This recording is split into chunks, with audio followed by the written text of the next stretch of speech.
Hey there, so I'm going to do a kind of a question answer kind of series. Every now and again I'm going to throw up one of your questions and I'm going to answer it in a video.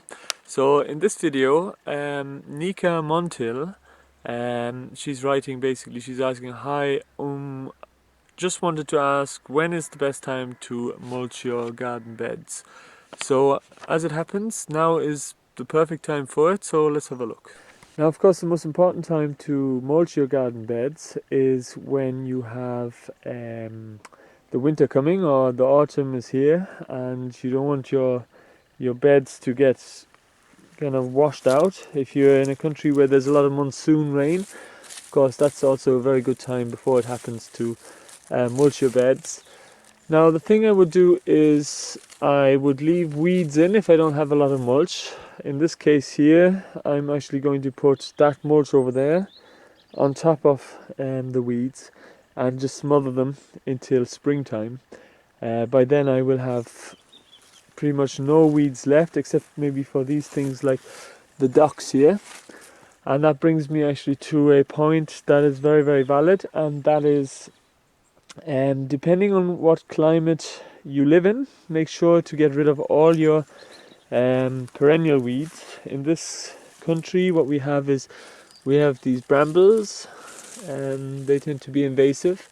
Also, things like Japanese knotweed. Now, if you can see it there, look, a very, very serious weed at the moment. It doesn't actually belong to this country, but at the same time, we have it now, so we need to get rid of it.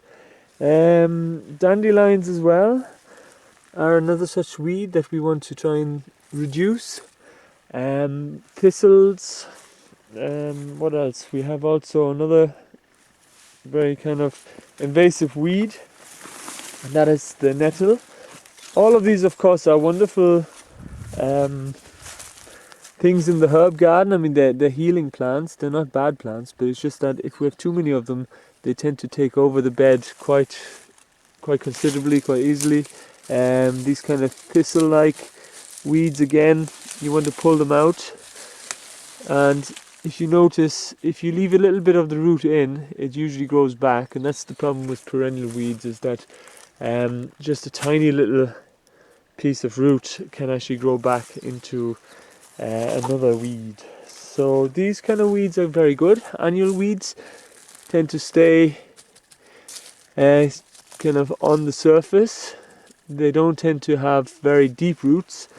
Having said that, again, if you leave some kind of docks or even dandelions to go really down deep, and they get into the subsoil layer and they actually take up all the nutrients and bring them to the top, then adding mulches on top will actually add those nutrients from the subsoil layer onto your beds. So that's another thing to bear in mind. So weeds aren't really bad, it's just you don't want too large a quantity of some of them, like this one here now again, which is the creeping buttercup.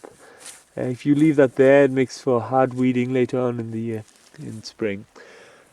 But the good news is I'm going to now start taking this mulch, and no matter what kind of weeds I have there, in the next 6 months, by say March, maybe April, the basically this kind of stuff is going to smother out all the weeds there. So now is a good time.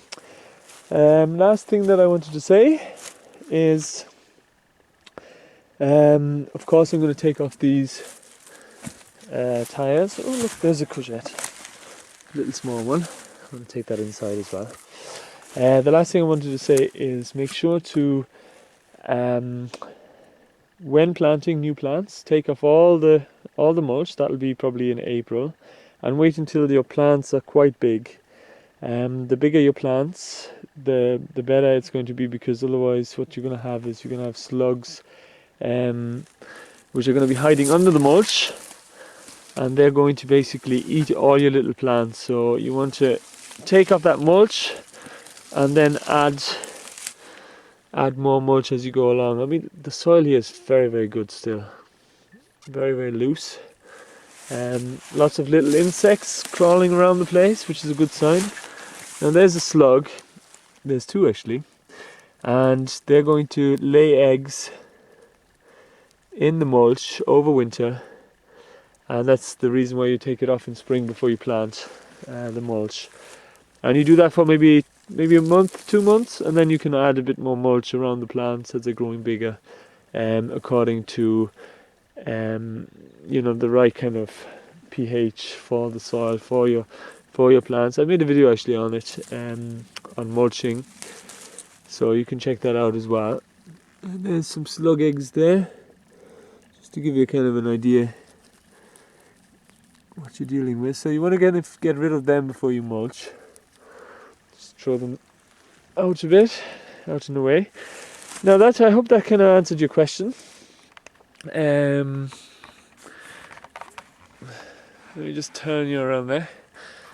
I mean, that's just kind of a question answer kind of video that I'm planning to make in future. So if you have any more questions, let me know and I'll make another video. And now I'm going to go and start, I guess, mulching. So I hope you will start it as well, because if you don't, all your kind of soil will get eroded and you're going to get, by spring, pretty bad soil. So yeah, see you next week.